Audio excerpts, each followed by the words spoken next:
7 Tonight Show guests who arrived high as a kite. The Tonight Show's iconic blue curtain parts. Johnny Carson strides to his mark, delivers his monologue, and takes his seat behind the desk. For 30 years, this ritual played out with clockwork precision, television's most dependable nightly comfort. But behind that well-oiled machine lurked the chaotic reality that viewers rarely glimpsed. The unpredictable, sometimes alarming state of the celebrities. Waiting nervously backstage, Johnny had a sixth sense about it the moment they walked out, revealed a former Tonight Show producer who worked with Carson throughout the 1970s. He could tell within seconds if someone was drunk, stoned, coked up, or worse. His eyes would get this certain look, part amusement, part "oh God, here we go." While Carson maintained his legendary cool on camera, the reality behind the scenes was often far more dramatic. Production assistants were trained to watch for warning signs. Segment producers developed emergency backup plans. Executives occasionally hovered nervously in the wings. "We had code phrases," explained a former Tonight Show staffer. If Johnny touched his tie while introducing someone, it meant this person is not entirely sober. If he straightened his cards twice, it signaled the director to keep camera shots simple, because our guest might be unpredictable. These subtle signals were part of an elaborate system developed over years to handle a situation viewers at home might never suspect. Major celebrities arriving at America's most prestigious talk show. In states of significant chemical alteration, the 70s were wild, admitted the former producer. You'd have legitimate legends, Oscar winners, musical icons, literary giants showing up so impaired that they could barely remember their own names. Johnny somehow had to make it all look normal while essentially babysitting someone having an entirely different experience of reality. Most shocking was the story of the beloved cultural icon who arrived so obviously under the influence that NBC executives nearly pulled the plug mid-interview, until Carson convinced them the audience thought it was all an elaborate comedy bit, or the counterculture hero whose chemical assistance was so apparent that Carson later joked to his crew, "I think I got a contact high just sitting next to him. Let's order pizza for everyone." Today, we're uncovering the most infamous cases of celebrities who appeared on The Tonight Show while clearly under the influence, and the remarkable ways Johnny Carson handled these unpredictable, sometimes career-defining moments. But first, we need to understand the unique pressures that drove so many stars to chemical courage before facing television's most watched and most powerful interviewer, The Tonight Show's green room, where guests waited before their appearances. Witness more pre-show anxiety than perhaps any other space in television history. People don't realize the pressure, explained a former Tonight Show talent coordinator. Carson wasn't just any interviewer. A good appearance could launch careers overnight.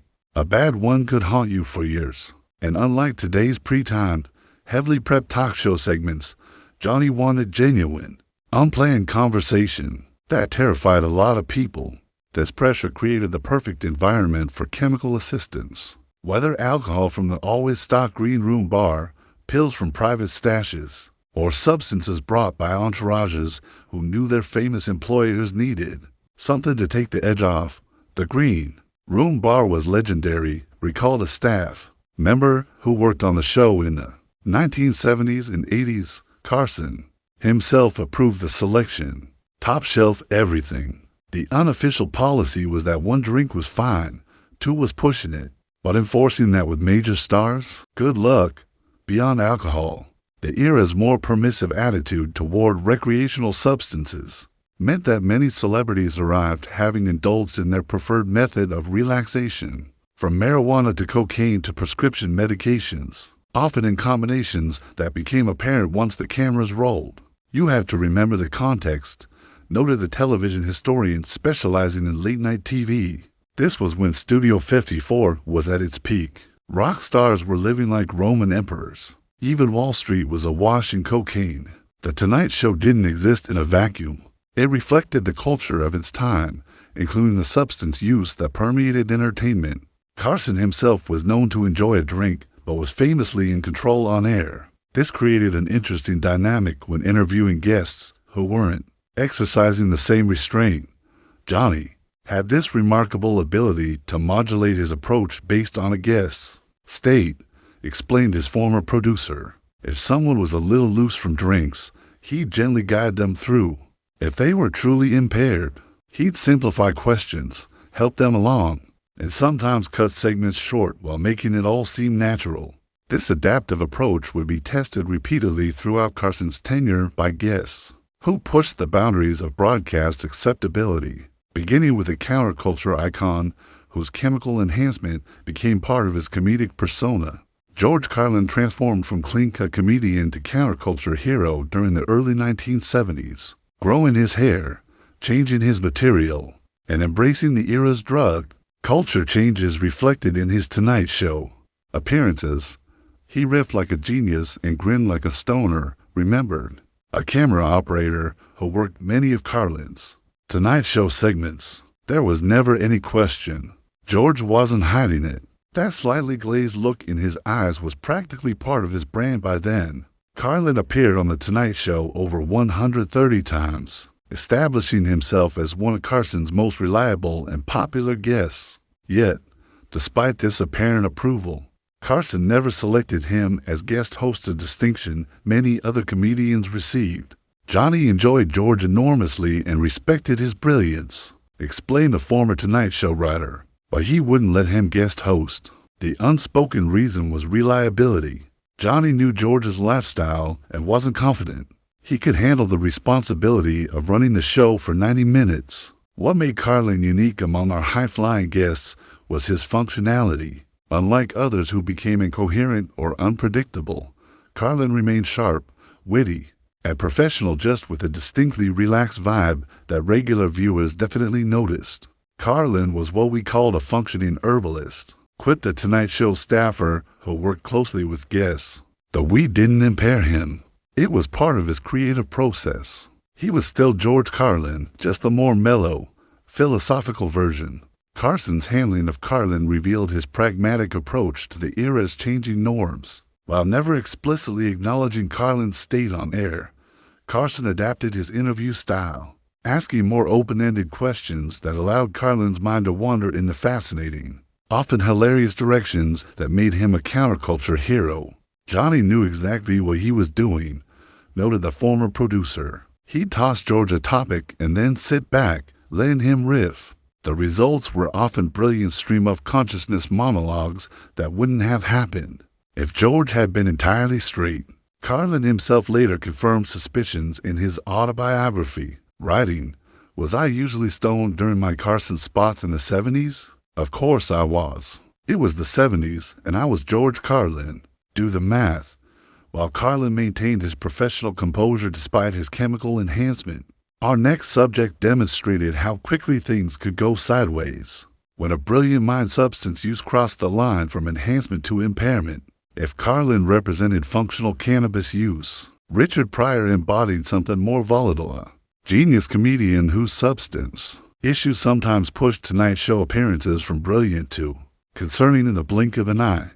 He was hilarious until he got cosmic, recalled a stage manager who worked several of Pryor's Tonight Show appearances. Richard could start a segment as the sharpest, funniest person on the planet.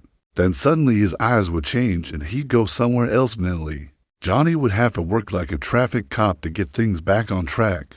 Pryor's relationship with substances was complicated and well documented. His cocaine use in particular became increasingly problematic throughout the 1970s, culminating in his infamous 1980 freebasing accident. Several of his Tonight Show appearances captured him at different points along this trajectory. One particularly memorable segment from 1978 started conventionally enough, with Pryor discussing his latest projects. Midway through, however, he began a joke about his childhood that gradually dissolved into a disconnected series of observations, his focus visibly drifting. The audience, unsure if this was an intentional comedic choice or something unplanned, laughed nervously. You could see Johnny shift into protection mode. The stage manager continued. He jumped in with a quick question to redirect Richard, made a joke to cover the awkward moment, then smoothly transitioned to a commercial. It was masterful crisis management disguised as casual conversation. Carson's handling of Pryor demonstrated his deep respect for the comedian's talent, alongside concern for his well-being. Unlike some hosts who might have exploited an impaired guest for laughs, Carson worked to showcase Pryor at his best while minimizing his vulnerable moments. Johnny genuinely loved Richard's genius, explained a former NBC executive familiar with their relationship. He wasn't judgmental about the substances, that wasn't Carson's style, but he worried about Richard self-destructing. He'd sometimes check on him through mutual friends after particularly erratic appearances. What made Pryor's high appearances distinct from some others on our list was the unpredictability. His brilliance remained intact, but his focus and filter became increasingly unreliable, creating moments that walked a tightrope between comedy gold and broadcast concern. Carson had a unique approach with Richard, noted his former producer. He'd let him fly when the material was working, then create a safety net when things started going sideways. It was like watching a master animal trainer working with a magnificent but unpredictable big cat, while Carson maintained a protective approach toward talents like Pryor and Carlin. His patience had limits, as our next subject discovered when his impaired state crossed the line from concerning to unprofessional. Not all chemically enhanced Tonight Show appearances involved the controlled chaos of comedians. Sometimes the most alarming incidents came from unexpected sources, like the distinguished literary icon whose 1980 appearance became legendary for all the wrong reasons. America's literary darling, completely baked, was how one production assistant succinctly described Truman Capote's infamous Tonight Show disaster. Capote had appeared on the show many times over the years, usually displaying the sharp wit and keen observations that made him a talk show favorite.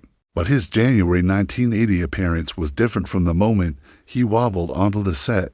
He was slurring so badly you could barely understand him, recalled a sound technician who worked that night. His head kept nodding forward, then he'd snap back to attention with his startled look. The control room was panicking. They kept cutting to Johnny's reaction shots because at least those were coherent, unlike his handling of Carlin or Pryor, where Carson adapted to their altered states with good humor. His response to Capote's condition was markedly different. Viewers at home saw Carson's smile tighten and his questions simplify as he attempted to salvage what was quickly becoming an unbrowable segment. Johnny was furious, revealed his former producer. Not on air, of course. He was too professional for that. But the moment they cut to commercial, he stormed backstage and told the talent coordinator, "Never again. He's done."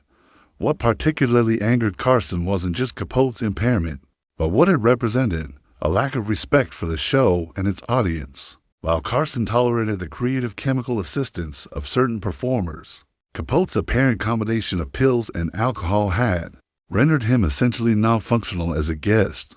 There's a difference between someone who's a little high and can still perform versus someone who's incapacitated, explained the former NBC executive. Capote crossed that line. He wasn't just relaxed or uninhibited. He was barely conscious. The Capote incident led to tighter backstage monitoring of guest conditions. Before they went on air, staff were instructed to alert producers if a guest appeared significantly impaired, and the green room bar service became more carefully regulated.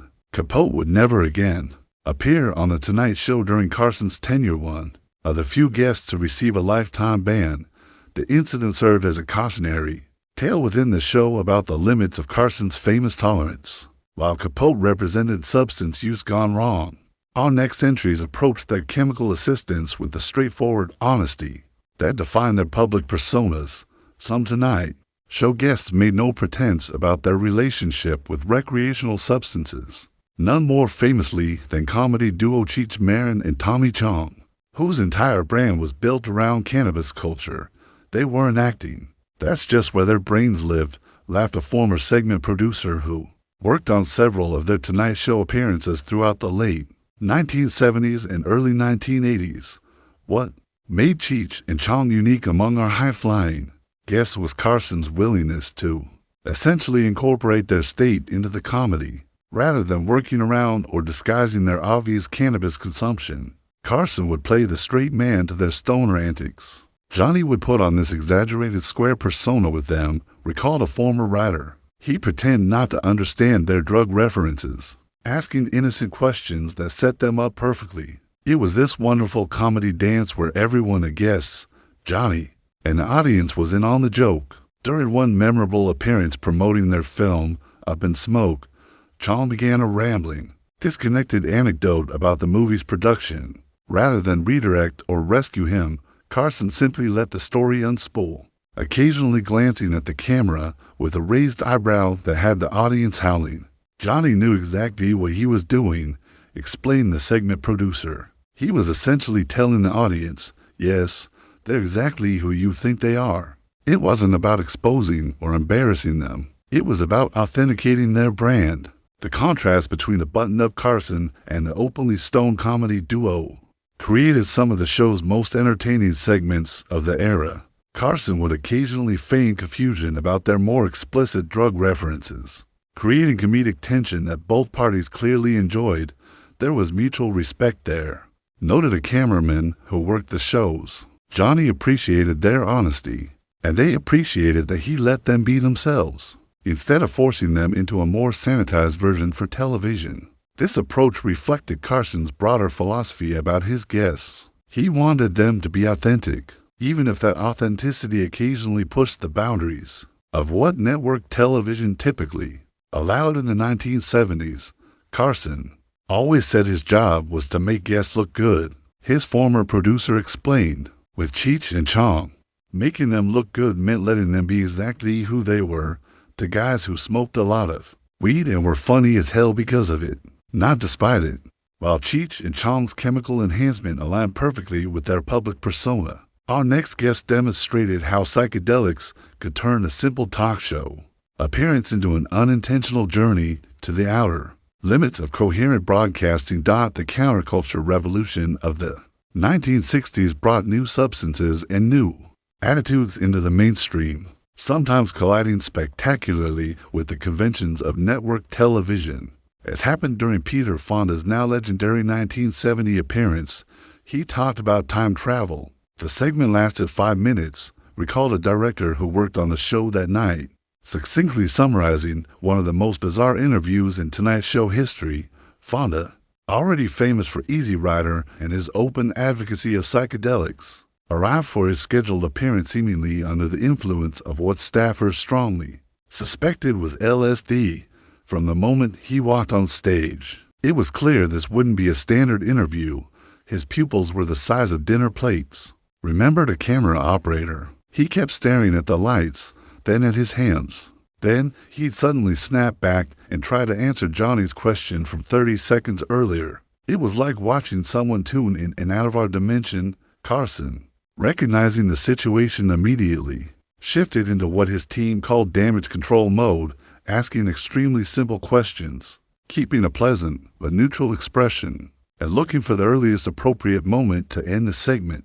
The breaking point came when Carson asked about Fonda's upcoming projects, a standard talk show question designed to promote the guest's work. Fonda began a response about a new film, then abruptly shifted to discussing how time isn't linear, but wrapped around us like a blanket, and how we're all just riding the cosmic wave of consciousness. Johnny gave the signal, said the director. He tapped his cards twice on the desk hour emergency code for cut to commercial immediately. No matter where we are in the segment, we were only about 5 minutes into what was supposed to be a 12-minute interview.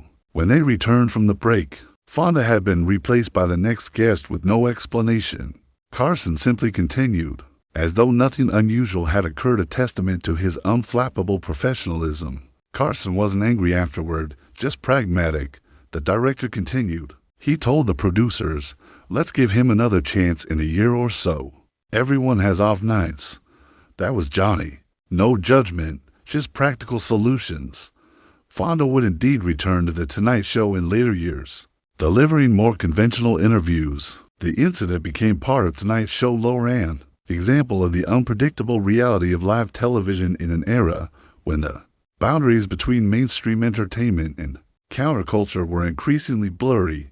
While Fonda's psychedelic journey created an unintentional comedy of errors, Our next subject's chemical enhancement led to something less amusing, aggression that crossed the line from entertaining to uncomfortable. Not all chemically enhanced Tonight Show appearances were played for laughs. Some, like British actor Oliver Reed's infamous 1975 visit, demonstrated how quickly substance use could transform entertainment into concern. He made headlines in no sense, said a former ABC page who witnessed Reed's volatile appearance. The man was clearly drunk, possibly on other things too. And Johnny went from amused to alarmed in about 90 seconds. Reed, already known in Britain for his hard-drinking, hard-living persona, arrived for his Tonight Show appearance visibly intoxicated. What started as slurred but manageable responses quickly escalated as Reed became increasingly animated and unpredictable.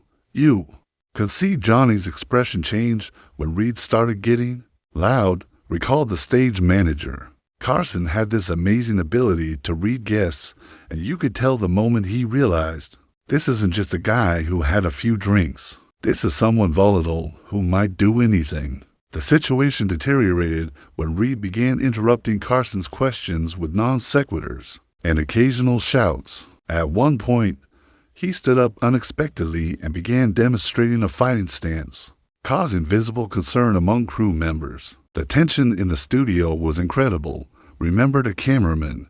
Security guys moved closer to the stage. Johnny kept his cool outwardly, but you could see his body language change. He was ready to move if needed. Carson's handling of Reed demonstrated a different skill than his management of more benign, high-flying guests. Rather than playing along or gently guiding the conversation, he took firm control, interrupting Reed's rambling, redirecting forcefully, and ultimately cutting the segment significantly short. Johnny had zero tolerance for aggressive or threatening behavior, regardless of the cause, explained his former producer. He could handle someone being stoned or a little drunk, but the minute it turned hostile or unpredictable in a threatening way, he shut it down. After the appearance, Carson made his feelings clear. Oliver Reed would not be invited back to The Tonight Show. This decision reflected Carson's boundary between entertaining television and potentially dangerous situations. Carson told the booking staff afterward, "I don't care how big a star someone is. If they can't control themselves, they don't sit at my desk," revealed the former talent coordinator. Oliver Reed joined a very short list of performers who were permanently banned from the show. Reed's cautionary tale demonstrated the fine line between chemical enhancement that created memorable television and intoxication that threatened the show's carefully maintained atmosphere of civilized conversation. Our final subject was rumored to have danced near during one of the most talked about appearances of the era. Some Tonight Show appearances became legendary not for obvious impairment, but for the whispered rumors that followed. None generated more persistent speculation than Sammy Davis Jr.'s hyperkinetic 1974 interview that had viewers wondering what exactly was powering the legendary entertainer. Cool on stage, chaos backstage, summarized a production assistant who worked that night, capturing the contrast between Davis's polished performance and the frenetic energy that surrounded his appearance. Davis was a Tonight Show regular and one of Carson's favorite guests, a consummate entertainer whose combination of musical talent, comedy chops, and fascinating life stories made him television gold. But his 1974 appearance stood out for its unusually amped-up energy. He was talking a mile a minute, couldn't sit still, kept interrupting himself to start new thoughts. Recalled a sound technician who worked the show. His eyes were darting everywhere. He was sweating under the lights more than usual. He just seemed accelerated, while many viewers simply saw an enthusiastic Sammy being Sammy. Industry insiders recognized the telltale signs of cocaine use that had become increasingly common in entertainment circles during the mid-1970s. Everyone backstage knew, claimed the production assistant. This wasn't just Sammy's natural exuberance. This was chemical assistance. The green room bathroom had been occupied for quite a while before his appearance.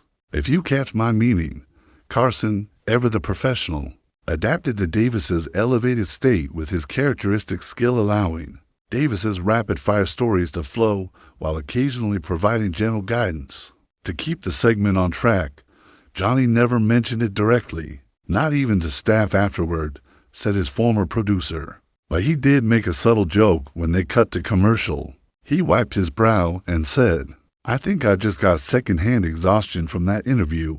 What made the Davis situation different from some others was that his professionalism never wavered despite his apparent chemical enhancement. Unlike guests who became incoherent or difficult, Davis remained charming, entertaining, and in control of his performance, just with the volume turned up considerably. Sammy was a pro's pro, emphasized the former talent coordinator. Even if the rumors were true about what was powering that appearance, he never crossed the line into unprofessional territory. He delivered exactly what the audience wanted, just with extra electricity. Davis himself neither confirmed nor denied the rumors. When they occasionally surfaced in later years, when a reporter once asked directly about that appearance, he reportedly responded with a smile, "Baby, the 70s were the 70s. Let's leave it at that."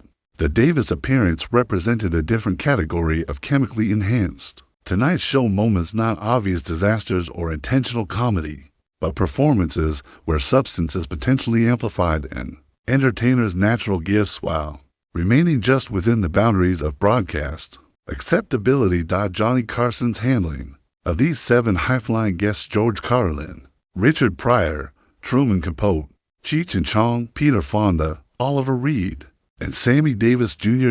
reveals much about both the era and the man who defined late-night television for a generation. Johnny was navigating a cultural revolution in real time, explained a television historian specializing in 1970s broadcasting. Attitudes toward recreational substances were changing dramatically. What had been scandalous in 1962 when he started the Tonight Show had become almost commonplace by the mid-70s. He had to find a middle ground between reflecting these cultural shifts and maintaining standards appropriate for broadcast television. Carson's approach to his chemically enhanced guests demonstrated a nuanced philosophy that prioritized entertainment value and professionalism over moral judgment. He developed what his staff called an impairment spectrum, different responses based on how a guest's state affected their ability to create good television. Johnny didn't care what you did before the show, as long as you could deliver on air, said his former producer. George Carlin, stoned but brilliant, no problem. Truman Capote, incoherent and barely conscious, big problem. It wasn't about the substances themselves. It was about respecting the audience and the medium. This pragmatic approach reflected Carson's broader philosophy about television, that its primary purpose was to entertain, not to moralize. While some hosts might have used impaired guests as opportunities for judgment or cheap laughs, Carson consistently tried to present them in the best possible light given the circumstances. He was protective of his guests, even when they created their own problems, noted his former talent coordinator. If someone was struggling because they were high or drunk, Johnny would work twice as hard to give them a soft landing. He'd bail them out with jokes, simplify questions, or guide the conversation to safer territory. The exception to this protective approach came when a guest's condition led to behavior Carson found truly unacceptable: aggression, hostility, or complete non-functionality. In those rare cases, as with Oliver Reed and Truman Capote, Carson's tolerance ended abruptly. Johnny had 3 rules that couldn't be broken, no matter who you were, explained a longtime staff member. Don't threaten anyone, don't disrespect the audience, and don't waste airtime. Break those rules and you wouldn't be invited back, period. What's particularly striking about Carson's era compared to today is how these chemically enhanced appearances were handled in the moment versus how they would be treated in our current media landscape today. A celebrity appearing visibly high on a major talk show would generate think pieces, social media meltdowns, and probably apology tours, observed the television historian. In Carson's day, it was just part of the show, unless something truly egregious happened. These moments were generally treated as amusing footnotes rather than career-defining scandals. This difference reflects not just changing attitudes toward substances, but the evolution of celebrity culture itself. The lack of social media meant that momentary impairment didn't become permanent. Endlessly replayed content. Carson's control of his domain meant that uncomfortable moments could be effectively memory holed. Unless they crossed into truly newsworthy territory, Johnny had immense power to shape how these incidents were perceived, explained the former NBC executive. If he treated something as a minor issue and moved on, that generally became the consensus view. There was no Twitter to debate whether someone was canceled for an impaired appearance. For the guests themselves, Carson's handling of their altered states often created lasting gratitude. Many later expressed appreciation for his protection during vulnerable moments, helping them through difficult segments rather than exploiting their condition for ratings. Richard Pryor once told a mutual friend that he was grateful for how Johnny drove the car when he was too spaced out to handle an interview, recalled a writer who knew both men. He said Carson could have made him look like a fool, but instead guided him safely through. This protective approach ultimately served both the guests and the show itself by treating chemically enhanced appearances as situations to be managed, rather than scandals to be sensationalized. Carson maintained the Tonight Show's reputation as a place where stars felt safe even when they occasionally arrived less than sober. Johnny understood something fundamental about television, concluded his former producer. People tune in to be entertained, not to watch public humiliation. Even when a guest showed up high as a kite, Carson's goal was always the same: create good TV while preserving everyone's dignity. That's why he remained on top for 30 years.